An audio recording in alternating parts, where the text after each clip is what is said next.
Hello, everyone. Thank you so much for tuning in to another podcast episode today. We go live and then we put this on podcast world in the same week, usually in just a few days. We're quick, super turnaround here. But every week, we hire and bring in amazing speakers to teach us powerful life lessons that ultimately lead to growth, whether that's personal or professional growth. We believe in a whole, well rounded person and provide actionable advice to help you succeed in all areas of life. And today's episode is no different. My question to all of you watching is, have you ever signed up for big change? And I mean life threatening, big, huge things. Well, no, right? Most of us have never signed up for huge life changes, yet they're all inevitable. And today's guest is going to teach us about these big life changes that are inevitable to all of us and how we can overcome them. So, my guest is Amber Williams. Amber, welcome to the show and please introduce yourself, my friend. Thank you. Hi, Tara, and everyone else who's listening. Yes. My name is Amber Williams, and I am a registered nurse. I've been a nurse for about 20 years and just recently decided to become a health and life coach. And so that's what I'm doing these days. So, I love that. yeah. A health and life coach. That's an interesting transition. It's still very much, related to, the overall well being of a person. hmm hmm Why health and life coaching? Ooh, what a question. So, as I was doing my nursing career, I was actually a nurse educator for the last 6 years that I was working at the hospital. And there were just some things that had happened personally and at the hospital that I was ready to kind of go out on my own and do my own thing. And so I left my job of where I'd been for 16 years, uh, just left it on May 5th of 2023 and started my own business. I was doing content writing, photography, some creative design work. And after working with my own coaches, thought, you know what? I can do this. And I was kind of missing that working with people, helping them with life events. I was an oncology nurse. I'm still certified as an oncology nurse. And so, yeah, I was just like, you know what? It's time to help people again. So that's why. I That's love that. So, your life is great right now. You've got all these amazing things going on. You're Mhm. running a successful coaching business. You're helping other people and lead other people through personal change and through these life events, right? Yeah. But was it always this way? I'd love to hear and, take us back to a time when maybe it wasn't always this way. Yeah. So in October of 2021, my husband passed away, and it was not expected. He had been sick for um, about 3 weeks or so, in and out of the hospital a couple of times. And on that third time that he had to be admitted, uh, he didn't make it. He died about 4 days after being admitted from septic shock. And that was yeah, that just totally rocked my world. Like I said, I wasn't expecting it. Um, just had all these new things that I had to start navigating. And the little things that you don't think about, like, what are the passwords to all these things, that he took care of that I didn't, and, um, taking care of the house. He was retired, so he took care of house things. Um, I did the work, I would come home, I'd maybe make dinner, sometimes he'd make dinner. Now everything fell on me, Wow. and it was new to me. We'd been married for 13 years, and it was a great intra-dependent relationship. And so the whole independence thing was like, and I had been, oh, I was so independent before we got married. Like I traveled the world. I was, going to Africa and Europe and doing things on my own. And then we got married and then I loved this, thing where I could depend on him to do things and he could depend on me, that interdependence. So becoming completely independent again, just was like, how to do this. And it took me some time. Um, it was about 9 months after he died that I started posting on LinkedIn. Um, what had happened, one of my research articles had been published, and so then at that point, um, somebody asked me if they could put it on LinkedIn. I was like, "Sure."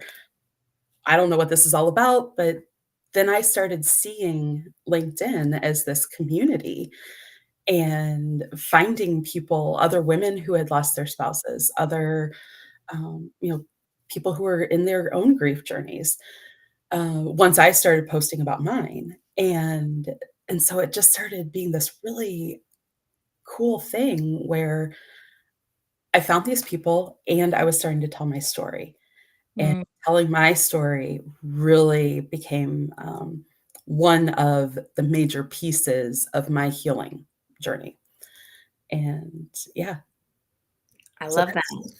that's yeah. I never thought about that. It's an interesting concept. I'm ferociously independent, right? Mhm, But it's amazing, you enter into a marriage and it's a partnership, and it sounds like yours was really a true partnership.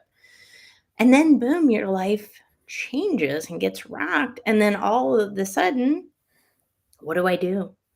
mm, Right? All of these racing thoughts come into our minds, and we're still trying to go through the grieving process.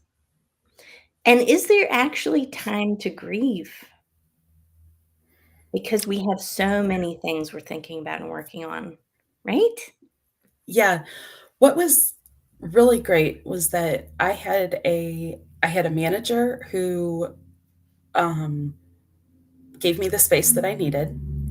I had a nurse practitioner who was willing to fill out the FMLA forms, the Family Medical Leave Act forms, to give me 6 weeks off of work after Carl died.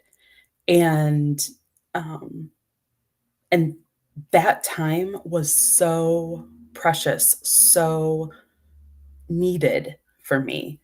Um, even after I got back to work, there were still some things that, I was taking care of, but those 6 weeks made a huge difference. Um, that first week, he died on a Sunday, and so I had his funeral service on, like, Wednesday and Thursday, and my manager had come to work or come to the viewing, and when she was there, I said, "I don't know when I'm coming back to work." Like, just very matter of factly, like, "Don't I don't know when you should expect me to return." And she was just like, "Alright, well, just stay in touch." Well, that Monday, I didn't show up for work, and she calls me and she's like, "What's happening here?" And I said, "Well, I told you I wasn't coming. I don't know when I'm coming back." And, and it was just, like, kind of one of those things where that's where my mind was. Or was not. It was not at work. I am not coming to work. And again, just having her support through that, it was huge. It was huge. And then even after I returned back to work, I was, part of the FML paperwork stated that I could have 3 days off every month, for a year. They just could not be consecutive days. And so I started taking off the 10th of every month, um, just because he had died on October 10th. And those became my Carl days. Those were Mm, days where I didn't do anything. Um, I knew that I couldn't work those days. My mind just wasn't going to be there. So it wasn't going to happen. Um, and so, yeah, that is what helped as well. wow. So, you know, we're grief is an ongoing thing, right? There's Mhm, no date when we say, all right, fully healed, ready to mhm, roll. And it's different for everybody.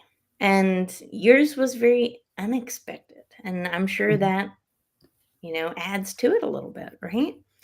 Sure. But it sounds like, you're going through this time, your own healing journey, and then you started sharing your story. So you hinted Mhm, on that a little bit ago, and I want to touch back on that because I think that's really important. mhm. For everybody's benefit, sharing your story, it's one of the hardest things you can do. It's very, takes a lot of courage, bravery. But when you do, my God, it's a completely transformative thing that happens because it's very cathartic. Mhm. Don't you think, Amber, when you really share your story, and especially when you do it with a lens of helping other people going through a Mhm. similar situation as you better their lives in the process? What do you think about that? Oh, absolutely, absolutely. I did not realize the power of storytelling until I started telling my story. And, and it was healing for me, like, that's who I was telling it for initially. Now it's at the point where, oh, I'm telling this, yes, to help other people and to let them know that you're not alone. The experiences that you have are real, they're valid, they they're normal even. They might not feel normal because we're not used to crying 24/7. We're not used to not having our mind intact because it's grief related. Um, we're not used to uh, just laying in bed all day. And, but those are real and those are normal responses to grief. Mm. It's when we don't stop those things, it's when we just decide we're never going to get out of bed again, or my life is just going to be me crying all the time. When we get in that mindset where we don't think that we can be healed from this, that we can't recover from it, then that is when we get stuck and things just don't, they're not right. They're not good. Those are not normal feelings. So that's where the coaching will come in. I said I was a health and life coach. I'm also doing grief recovery coaching, and um, and that's where that will come in, is to help people realize that you know getting stuck is not where we want to be. We need to find ways to get unstuck. And if we aren't really in that stuck position, then still just how do we move forward? What are the next steps? And I will never say that there are, you know, the stages of grief aren't stages. They are things that we may experience, but they're not necessarily stages, in my opinion. Um, and so when I do the grief coaching, it's not talking about the stages, it's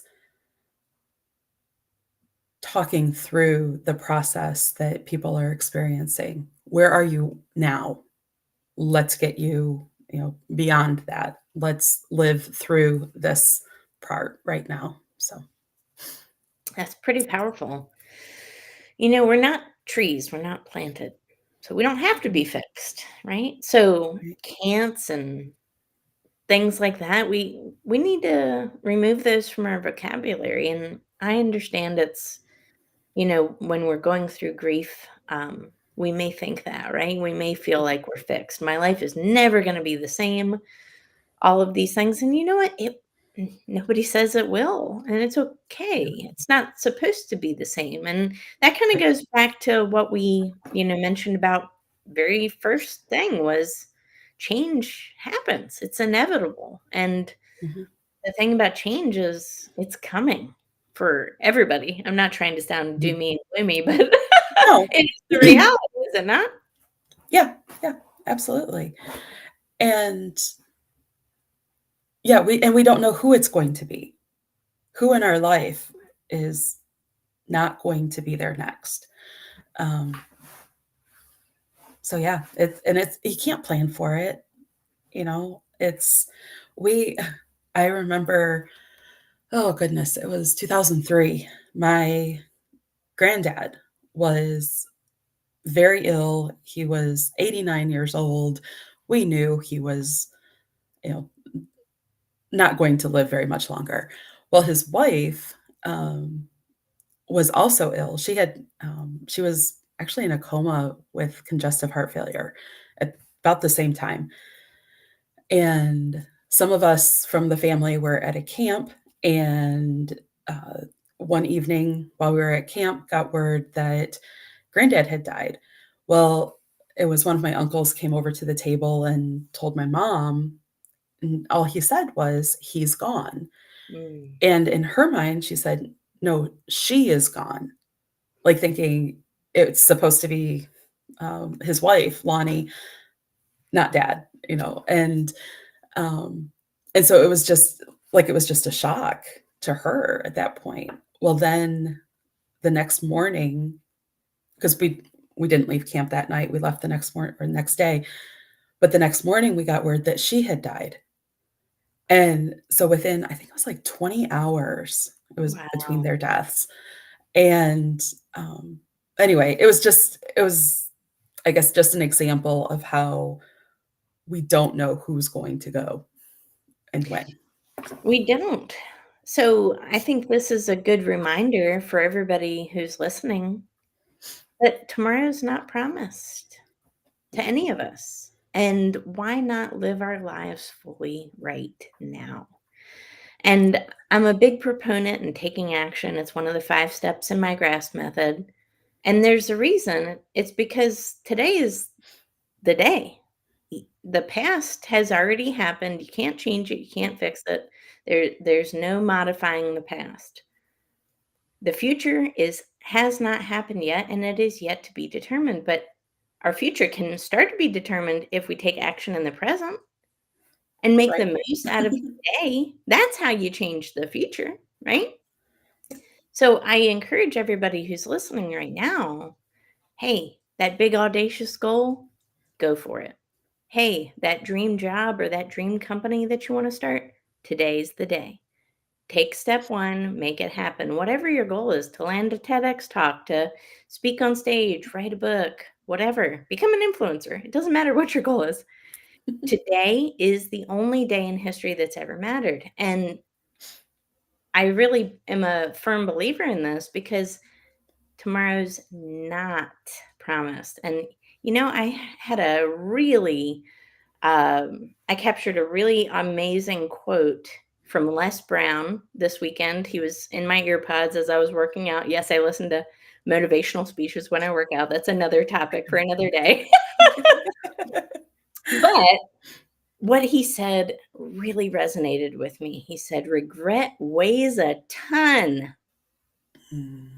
Regret weighs a ton, but habits weigh ounces. Hmm. Regret weighs a ton, habits weigh ounces. So we think about what is the future predictor of success. It's the habits right now, discipline. It's that discipline. I think Mhm. he said discipline weighs ounces. Pardon me. I may have gotten that mixed up. Okay. Discipline weighs ounces. Discipline weighs ounces. So the discipline we have today, it, we don't want to do it. It's called work, right? Maybe we feel like we're stuck, but you just take a little step in that direction of whatever your big audacious goal is or whatever it is. And then by the time you know it, enough consistency builds up, you are already there. And that's pretty powerful. So regret weighs a ton, discipline weighs ounces. And you know Mhm. what? It's so true, right? And now this doesn't necessarily pertain to grief, but it can in the sense of, you know what? I'm choosing today, even though it's really Mhm. hard, to move forward in some kind of capacity. Oh, Powerful, absolutely. Absolutely. powerful. I One of the ways that I did not want to get stuck. That was one of my goals. I am not getting stuck in this. And so one of the things that I did was that every day I had at least 3 things that I had to get done. And one of those included getting out of bed, taking a shower, and getting dressed. Like, they all kind of went together. Um, and then, the second thing would be something around the house. What what needs cleaned? Is it the dishes that I'm doing today? Is it um, vacuuming, or something had to be done. And then what needed to be done related to, making phone calls with, you know, all the places that you have to call after somebody dies. Um, just taking care of that one thing. If I got other things done, great. But I had to do it those 3 things at least every day, um, just so that I didn't get stuck and stay in bed all day, because that would have been very easy to do. Exactly, right? It's easy to stay in that place, and Mhm. the longer we stay in those places, the worse off we get, right? That's not the zone of Absolutely. growth. And it's hard, and it's not easy, and, since COVID, a lot of families have gone through tremendous amounts of loss, and it happens to us all, and that's the thing about it is you'll find a lot of people to help because everyone's going to need this type of, level of coaching eventually, unfortunately, right? That's the way of life is we all need this at some point in time in our lives. And it's important to work with somebody like you who's gone through this. And I'm a big believer in that too. I would never, for example, hire a personal trainer that has always been fit and in shape. Mhm. No, I want somebody that has been where I feel like I am and that can take me through that whole journey. Same thing with somebody who's a grief counselor or a life coach. You want somebody that has been through what you've gone through, come out the other side and been transformed by it in the process to the point now where they can actually help other people on their journeys. That's the Yes. powerful thing about this, right, Amber? Am I right? Mhm. Oh, I think so. Yeah. Yeah, Love it. and I hired a business coach because they have started a business, right? So, yes, to all of Exactly, that. exactly, right? So true, so true. Well, I feel, like again, this is something that everybody needs and it's okay, by the way, if anybody who is listening to this right now, maybe they are feeling stuck and maybe they're grieving and they're not sure where to go on this next step of their journey. I would love to hear I want the audience to walk away with some actionable tips that can help them today, Amber. So, Sure. if you could give some pearls of wisdom for us that can help somebody that is really suffering right now that needs that boost, what would you say to them? Mm. I would say that, first of all, the feelings that you have are real, they are normal. Secondly, don't get in the position where you're stuck, and if you do feel like you're stuck, please reach out to me, please. Um, it it doesn't have to be a coaching experience, but just to have somebody who knows where you're at to talk to. Um, I would love to coach, of course, as well, but even if it's just you need somebody to talk to for 30 minutes, I'm available. I can do that. The other thing is I I it's not a regret, although I do wish that I would have journaled. My mom asked me, "Are you gonna journal all of this stuff?" And I said, "No, I don't wanna read back on this." But now I that is something, not that I would have wanted to read back on it, but it would have helped me process, I think, a whole lot easier. And so I've written a journal workbook that goes along with my grief group coaching uh, program called Living Through Loss. And uh, it will be ready for publishing probably in the next few months. I bought a house last year, and so it is going through some major renovations at the moment due to some unexpected changes, more changes. And so I can't put timelines on anything right now. It's all house dependent at Don't the tell me moment, it was a water pipe. but it was No! actually. Okay, everybody, I'm psychic. Just let you know. I was like, "What's the biggest change a house could have?" And I said, "Water pipe." Bless you. Oh, poor Amber. Yeah, yeah. Well, it started with a mold that I found, No. and then we had to Yes. figure out what's causing this. So anyway, yes, it was a water pipe. So yeah, but back to action steps is, journal. That's where I wanted to go. Um, Yep. I highly recommend journal. And if you need some help with some prompts for journaling, let me know. They're in the book. I just don't have it out yet, but I do have quite a few that are ready to go. So, I think that's such powerful advice journal. I'm a big proponent in gratitude journaling and mhm, writing down your goals, writing down positive affirmations about mhm, yourself, journaling things that you're grateful for. And we know how transformative gratitude is. And this is not a absolutely. check the box type of thing, right? So Yeah, this is actually incorporating this gratitude and these reflective times into your daily life. And I think if we all do this on a mass scale, you know what? We're all going to be better as a result. It really does. You can look back at these things and get a sense of reflection and a deeper understanding of yourself as well when you do them and see actually the growth curve of how far you've come. And that gets you even more grateful. And all of a sudden, you realize that you have all the tools within you to heal. yeah, absolutely. I love that. And I had this breakthrough 2 weekends ago, 1 weekend ago, um, that recovery is actually possible, that we Yeah. can recover from grief. Many people have said this. I had also been hearing the lie that, "Oh, we can't recover from grief," and that it's just this perpetual, lifelong thing that we have to deal with. It doesn't mean that I've forgotten Carl or that I don't think about him or that I don't, want to be able to talk to him and, play cards and the things we used to do. But it means that I'm not in that deep sorrow, that anguish that defines grief anymore. And um, and it was just so cool to finally be able to say, I have recovered, and healing really is possible when we're talking Wow. about grief.